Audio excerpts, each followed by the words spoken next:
একটি পায়ে স্বর্গ মর্তটা নিয়ে নিয়েছে, আরেকটি পায়ে পাতাল। স্বর্গ মর্ত পাতালে তো নিয়ে নিলে, আর বলি রাজার কাছে দেওয়ার মতো কিছু নাই, সবে মাত্র দুটি পদ দান দিয়েছে, আর এক পদ দান যে বাকি দিতে পারলেন না। চিন্তায় পড়ে গেলেন, চিৎকার করে বললেন, কে তুমি? ব্রাহ্মণ, কে তুমি? কি তোমার পরিচয়? রাজন, আমার পরিচয় নেওয়াটা অত জরুরি না, আমার পরিচয় নেওয়াটা জরুরি না। আগে আপনি আপনার দান সম্পূর্ণ করুন, আপনি আপনার দান সম্পূর্ণ করুন, আমার পরিচয় নেওয়াটা অত জরুরি না। বলি রাজা তো পাগল হয়ে গেলেন, কি করবে কোনো কিছু বুঝতে পারছে না। চিৎকার করে ডাক দিলেন, বৃন্দা বৃন্দা।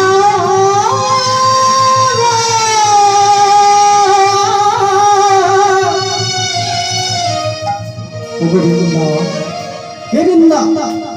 বলি রাজার স্ত্রী, তার নাম হলেন বৃন্দা দেবী। বৃন্দা দেবীকে চিৎকার করে ডেকে উঠলেন। বৃন্দা দেবী ছুটতে ছুটতে এসেছে। স্বামী, কি হয়েছে স্বামী? এমন করে যাচ্ছে কেন? নয়ন জলে বক্ষটা ভেসে যায়, ঠিক মতো কথা বলতে পারছে না। স্বামী, কি হয়েছে? ওগো বৃন্দা, ওগো বৃন্দা, জানো আজ আমার ঘরে যে অতিথি এসেছে, এক ব্রাহ্মণ এসেছিল দান চাইতে। স্বামী, এত বড় উত্তম কথা, তুমি আজ পর্যন্ত সবাইকে দান করেছ, কেউ তোমার কাছে দান আছে ফিরে যায়নি। তাহলে স্বামী আজ এত চিন্তিত কেন? কেন এত চিন্তিত? গোবিন্দা, তুমি তো জানো না সে কোনো সাধারণ ব্রাহ্মণ নয় গো, সাধারণ ব্রাহ্মণ নয়। সে যে আমার কাছে 3 পদ ভূমি চেয়েছিল। স্বামী, এ কি বলছো? 3 পদ ভূমি তো খুব সামান্য দান, এই সামান্য দানটুকু দিতে তোমার এত চিন্তা?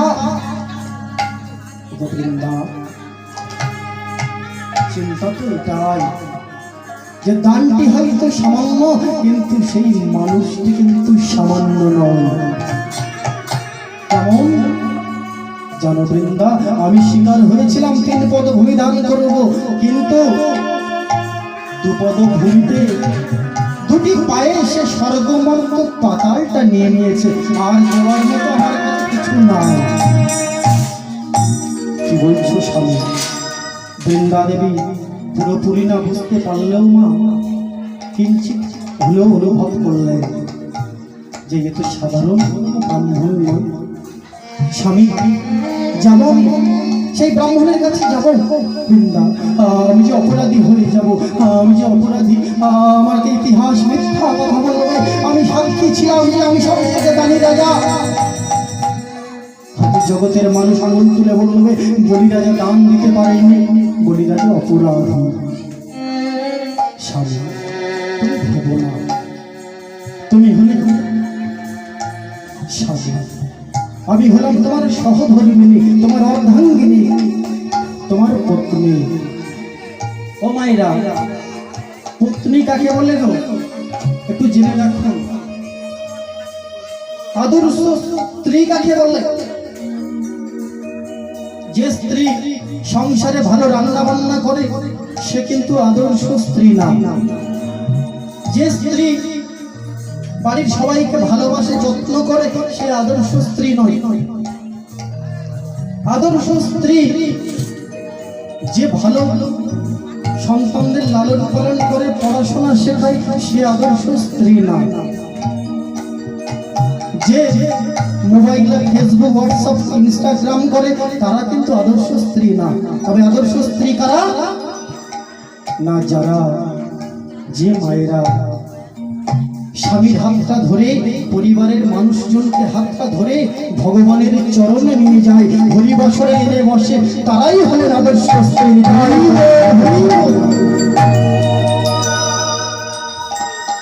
পতির ধর্মে যে বাধা হয়ে দাঁড়ায় সে পত্নী নয়। পত্নীকে যেন, পতিকে যে ভজনের পথে গিয়ে দেয়, পতিকে যে হরিনাম শুনতে পাঠিয়ে দেয়, পতিকে যে সাধু সঙ্গ করতে পাঠিয়ে দেয়, সেই হলেন পত্নী। আর পতি হরিনামে গেলে যদি হাতটা ধরে টেনে বলে যে চলো সিরিয়াল দেখি, চলো একটু নদীর ঘাটে গিয়ে বসে হাওয়া খাই, সেটা পত্নী নয় গো, সেটা হলো পেতনি, পত্নী নয়। তাই আজ দেখুন বৃন্দা দেবী স্বামীর হাতটা ধরে ছুটতে ছুটতে গিয়েছে, গিয়ে বলছে স্বামী তুমি চিন্তা করো না, আমি তো আছি, তুমি পাপী হবে না, তুমি অপরাধী হবে না, আমি তো কিঞ্চিত হলেও তোমাকে আমি সহায়তা করলেও করতে পারি। এই বলে মায়েরা আজ কি হলো জানেন, বৃন্দা দেবী বলিরাজাকে নিয়ে গিয়ে সেই ব্রাহ্মণের সম্মুখে দাঁড়িয়েছে। কিন্তু বৃন্দা দেবী মনে মনে ভেবে নিয়েছে বাবা, যে মানুষ হবে বাবা তার কটা পা, কি গো মা, তিনটে পা তো, মানুষের তিনটে পা তো, কটা পা মা, মানুষের তিনটে, দুটো, ও হ্যাঁ মায়েদের ঠিক খেয়াল আছে, হরিনাম যতই শুনুক না কেন। তাই বৃন্দা দেবী মনে মনে ভেবে নিয়েছে যে তিনটে পা তো কারণ হবে না, দুটো পা, তাহলে দুটো পায়েতে দান যখন নিয়ে নিল তাহলে তো আর কোনো দান নেওয়ার মতো পা নাই। তাই গিয়ে ব্রাহ্মণের সম্মুখে দাঁড়িয়ে বলছে, হে ব্রাহ্মণ, আমার স্বামী প্রতিজ্ঞাবদ্ধ, আমার স্বামী আপনাকে নিশ্চয়ই দান দেবে, তবে তার আগে আপনার ওই তৃতীয় চরণটা দেখাতে হবে। যেই বললেন অন্তর্যামী ভগবান তার নাভি কমল থেকে একটি চরণ বাইরে বার করে দিলেন। আর কি জানতে বাকি থাকে গো, ছুটে গিয়ে স্বামীকে জড়িয়ে ধরেছে, স্বামী আজ আমাদের ঘরে যে দান চাইতে এসেছে সে সাধারণ ব্রাহ্মণ নই গো, স্বামী হাজার হাজার বছর তপস্যা করে এমন মানুষকে কখনো পাওয়া যায় না। তার চরণে যদি দান তুমি না দিতে পারো তোমার সারা জীবন যে বৃথা হয়ে যাবে, তোমার এতদিন যা দান করেছো সব বিফল হয়ে যাবে তুমি তাকে যদি দান না দিতে পারো। বৃন্দা, তোমার কি মাথা খারাপ? ওগো বৃন্দা, এই দুঃখের সময় তুমি উপহাস করছো, কেমন করে দেব দান, কেমন করে আমি দান দেব? আমার কাছে যে দেওয়ার মতো কিছু নাই। স্বামী কি বলছো, তোমার কাছে দেওয়ার মতো কিছু নাই মানে? হ্যাঁ ওগো স্বামী কি বলছো তুমি, তোমার কাছে দেওয়ার মতো কিছু নাই? স্বামী গো, তুমি এতদিন তাকে সোনার সিংহাসনে বসিয়েছ, এতদিন তুমি তাকে রূপের সিংহাসনে বসিয়েছ,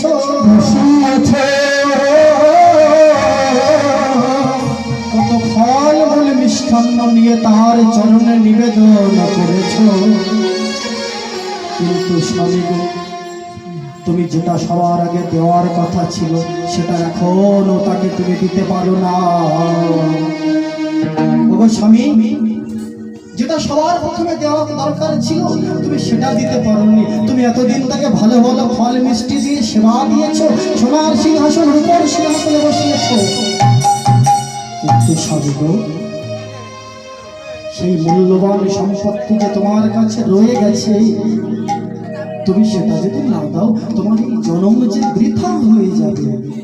বলে বৃন্দা, কি দেব, কি আমার কাছে আছে দেওয়ার মতো? বলে স্বামী নেই মানে? নেই মানে তোমার কাছে? শোনো স্বামী, কি আছে আমি তোমায় বলছি। এমন দেহ জমি রইল পতি, ওমা এই দেহটা যদি ভগবানের সেবায় না দেওয়া যায় না, এই দেহের কোনো মূল্য থাকে না। তাই বৃন্দা দেবী বলিরাজাকে বলছে, স্বামী গো, এমন দেহ জমি রইল পতি, কেন চাষ করলি না মন চাষ? শেষকালে হবে দুর্দশা, শেষকালে হবে দুর্দশা।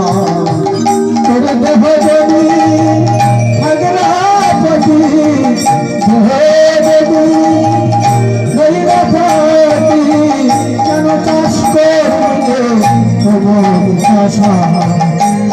শেষকালে হবে দুর্দশা, তোর শেষকালে হবে দুর্দশা। এমন দেহ জমি রইল পতি, চাষ করলি না মন চাষ, শেষকালে হবে দুর্দশা, শেষকালে হবে দুর্দশা। ওদের দেহ জমি রইল পতি, দেহ জমি রইল পতি, কেন চাষ করলে তোমার চাষা? শেষকালে হবে দুর্দশা, শেষকালে হবে দুর্দশা। 10 কৃষককে 10 করে নে, 4 জমি রসের গুলে।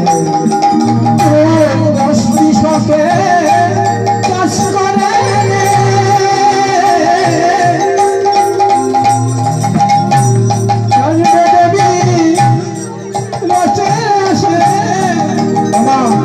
কি বলছে? 10 কৃষককে বশ করে নে, 4 জমি রসের গুলে। 10 কৃষক, আমাদের এই শরীরের মধ্যে 10 ইন্দ্রিয় ষড়রিপু, এগুলোকে যদি কেউ বশীভূত করতে পেরেছে, তার জীবন ধন্য থেকে আরো ধন্য হয়ে যাবে। 10 ইন্দ্রিয়কে বশ করতে না পারলে ভগবানের কৃপা থেকে অনেক সময় বঞ্চিত হতে হয়। তাই দেখুন, কবি আজ গানের ভাষায় বলছে, কি বলছে? 10 কৃষককে বশ করে নে, 4 জমি রসের গুলে। 10 কৃষককে চাষ করে নে, 4 জমি রসের গুলে। জমির জোহারালে আর পাবি নে, জোহারালে আর পাবি নে, পাগল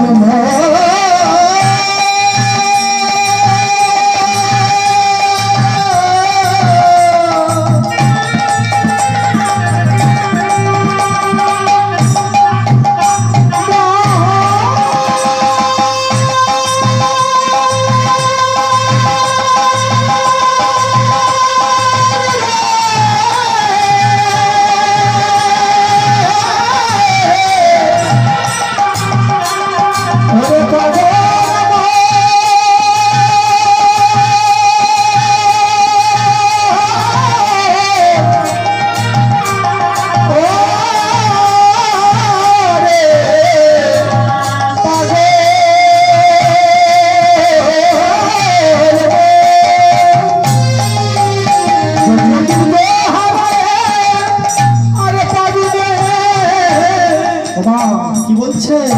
জমির জোহারালে আর পাবি নে, জোহারালে আর পাবি নে, আর ওরে হবে রে কাল কৌটের বাসা। জমির জোহারালে আর পাবি নে, জমির জোহারালে আর পাবি নে, হবে রে কাল কৌটের বাসা। শেষকালে হবে দুর্দশা, শেষকালে হবে দুর্দশা, শেষকালে হবে দুর্দশা, শেষকালে হবে দুর্দশা।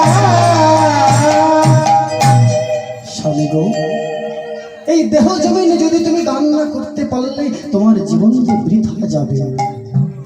ভক্তমণ্ডলী, ভক্তিমতী মায়েরা, বলি রাজা বৃন্দা দেবীর কথা মতো আজ নিজের দেহটাকে ভগবানের চরণে অর্পণ করে দিলে। বলি রাজা নয়নের জলে বক্ষ ভাসাতে ভাসাতে বলছে, ওহে ব্রাহ্মণ দেবতা, আপনি আপনার তৃতীয় দান গ্রহণ করুন, আমি দ্বিতীয় দান আপনাকে দিতে ইচ্ছুক। এই বলে বলি রাজা বাবা মাথাটা নত করে ভগবানের চরণ তলে বললেন, হে কৃষ্ণ করুণা সিন্ধু করুণা সিন্ধু দীনবন্ধু জগৎপতে দীনবন্ধু জগৎপতে গোপেশ গোপিকা কান্ত রাধা কান্ত নমঃ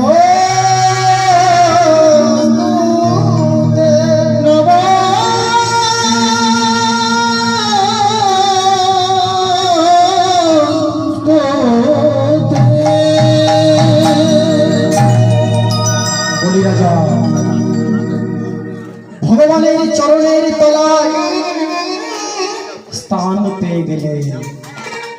ও বাবা, কথায় কি বলে, ভগবান বলি রাজা থাকে পাতালে।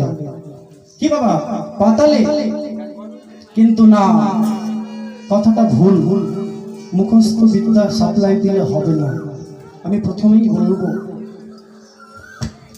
কীর্তন যার যেমন ভাব তার তেমন লাভ, আর যার যেমন কান তার কানে প্রবেশ করবে তেমন গান। তাই আপনারা হয়তো অনেকেই বলবেন বলি রাজা পাতালে থাকে। কি বাবা? কিন্তু না, মুখস্থ মাল সাপ্লাই দিলে তো হবে না, শাস্ত্র জানতে হবে। এর জন্য পড়াশোনা করা দরকার, বই পড়তে হবে, তারপরেই জানতে পারবেন প্রকৃত শাস্ত্র কি। বলি রাজা পাতালে থাকে না গো, বলি রাজা পাতালে ভগবানের চরণের তলায় থাকে। দেখুন বাবা, মুখস্থ মাল সাপ্লাই দিলে কি হয় দেখুন, কত বিপদ হয় পায়ে পায়ে। দুই বন্ধু, এক বন্ধু হলেন খুব চতুর, আর এক বন্ধু হলেন একটু বোকা। এই কথাগুলো বাবা কোনো আজগুবি মোড়ের মাথায় চায়ের দোকানের গল্প নয়, এগুলো সব শাস্ত্রের কথা। অভিধান ধরে এই কথাগুলো খুঁজে বার করা। সুতরাং শিক্ষামূলক একটু হৃদয়ঙ্গ করবেন আমার মায়েরা, চরণ ধরে বলে যায়। দুই বন্ধু, এক কাঁচা মাথা আর এক পাকা মাথা, দুজনে ইন্টারভিউ দিতে গেছে চাকরি। গিয়ে এইবার দুই বন্ধু বলা বলি করছে। যার কাঁচা মাথা সে বলছে যে হ্যাঁ ভাই, তুই যদি যাস না আগে, তোকে যা প্রশ্ন করবে, আস্তে ছোট করে, তোকে যা প্রশ্ন করবে না, তুই ভেতরে এসো না, উত্তরটা আমাকে বলে দিস, না হলে আমি ফেল করে যাব, চাকরি পাবো না। বলছে ভাই, আমাকে যদি আগে ডাকে না, আমি নিশ্চয়ই তোকে সহায়তা করবো। এই বলে দুই বন্ধু ওয়েটিং রুমে বসে আছে, প্রতীক্ষালয়ে বসে আছে। এইবার ভেতর থেকে ডাক এসেছে। প্রথম সেই পাকা মাথা, যার বুদ্ধি বেশি, এই অমুক নম্বর রেজিস্ট্রেশন করা ওই ছেলেটিকে পাঠিয়ে দাও ভেতরে। নাম্বার বলে পাঠিয়ে দিয়েছে ভেতর থেকে সাহেব। কাঁচা মাথাটা বসে আছে, পাকা মাথা প্রবেশ করেছে, বুদ্ধিমান ছেলেটি প্রবেশ করেছে, করে বসেছে। অফিসার বলছে যে তুমি চাকরির ইন্টারভিউ দিতে এসেছো? বলে হ্যাঁ। বেশ, তোমাকে দুটি প্রশ্ন করা হবে, দুটি প্রশ্নের উত্তর দিতে পারলে তুমি পাস। বলে ভালো কথা। এইবার প্রবেশ করেছে, বলছে শোনো, তোমার প্রথম প্রশ্ন যে আমাদের দেশ এই ভারতবর্ষ কত সালে স্বাধীন হয়েছে? বলে স্যার এই প্রশ্ন তো জলের মতো। বলে তাই? বলে হ্যাঁ। বলে স্যার 1942 সালে হওয়ার কথা ছিল, সেটা 1947 হয়েছে। বাহ, খুব সুন্দর উত্তর। আচ্ছা বলো তো তোমার দ্বিতীয় প্রশ্ন, কারা কারা স্বাধীন করেছে ভারতবর্ষ? বলে স্যার সে তো অনেক কজনার নাম আর বলবো, সে তো অনেক কজনার নাম বলবো। বাহ, বুঝে গেছে যে সব জানে। আচ্ছা যাও তুমি বাইরে যাও। যেই বাইরে বেরিয়েছে এইবার কাঁচা মাথাটা ধরে যায়, ভাই কি বললো রে, বল উত্তরটা বলে দে, আমি নাহলে ফেল করে যাব। বলে কি বলবো, দুটো প্রশ্ন জিজ্ঞাসা করেছে।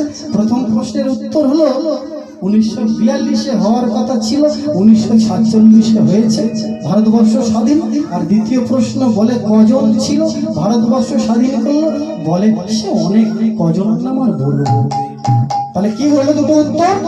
1942 হওয়ার কথা ছিল বাবা, 1947 হয়েছে, আর সে অনেক কত বলবো। এই দুটো উত্তর। সে তো সারাক্ষণ বলছে 1942 বলতেই আছে, সারাক্ষণ মনে মুখস্থ করছে। এইবার ভেতরে ঢুকেছে, ঢুকলে সে তো সারাক্ষণ বলতেই বলতে বিড়বিড় করে বলছে 1942 হওয়ার কথা ছিল, 1900 এই সে অনেক কজন অফিস। কি হলো, কি বলছো তুমি? স্যার ও না স্যার ছিল, তুমি ইন্টারভিউ দেবে? বলে হ্যাঁ স্যার। তুমি প্রশ্নের উত্তর দিতে পারবে? বলে স্যার সে কি বলবো, উত্তর একদম জীবের ডগায় লগ করছে। সর্বনাশ, প্রশ্ন করতে পারেনি এর মধ্যে উত্তর। বুঝে গেছে যে একে কোনো কঠিন প্রশ্ন করলে পারবে না। প্রশ্ন করার আগে বলছে উত্তর জানা আছে, তাহলে তাকে কঠিন প্রশ্ন করলে উত্তর দিতে পারবে বাবা? বারবার বলছে 1947 হয়েছে, আর এদিকে সে অনেক কজনের নাম বলবে। ব্যাস, তবে তোমাকে প্রশ্ন করি। হ্যাঁ স্যার বলুন, দেরি করছেন কেন, চাকরিটা আমার বড় দরকার। আচ্ছা বলো তো, বুঝে গেছে যে কঠিন প্রশ্ন করলে হবে না, সহজ করতে হবে। বলছে আচ্ছা বলো তো তোমার জন্ম সাল। স্যার এই কথা, ওই তো 1942 হওয়ার কথা ছিল, 1947। সর্বনাশ, মাল তো মুখস্থ একদম। তোমার জন্ম সাল কত? বলে দিল 1942 হওয়ার কথা ছিল 1947। আচ্ছা সর্বনাশ, চমকে গেছে, কি বলে রে বাবা? বলছে না, একে তাহলে আরো সহজ প্রশ্ন করতে হবে। বলছে আচ্ছা তোমার বাবার নাম কি গো? বলে স্যার সে তো অনেক কজনের নাম আর বলবো। বিদায় গৌর হরিবল হরিবল। সে অনেক আর কজন, উত্তর তো মুখস্থ। চিন্তা করুন, বলছে তোমার বাবার নাম? বলে স্যার সে তো অনেক কজনের নাম, উত্তর তো মুখস্থ করে গিয়েছে বাবা। চিন্তা করুন, মায়ের কত সম্মান হানি হলো, একটা কথার জন্য কত সম্মানে আঘাত লাগলো। বাবা অনেক কজনের নাম বলবো। তাই এই হচ্ছে মুখস্থ মাল সাপ্লাই দেওয়ার পরিণতি। জানতে হবে, শাস্ত্র পড়তে হবে, তারপরে বলতে হবে।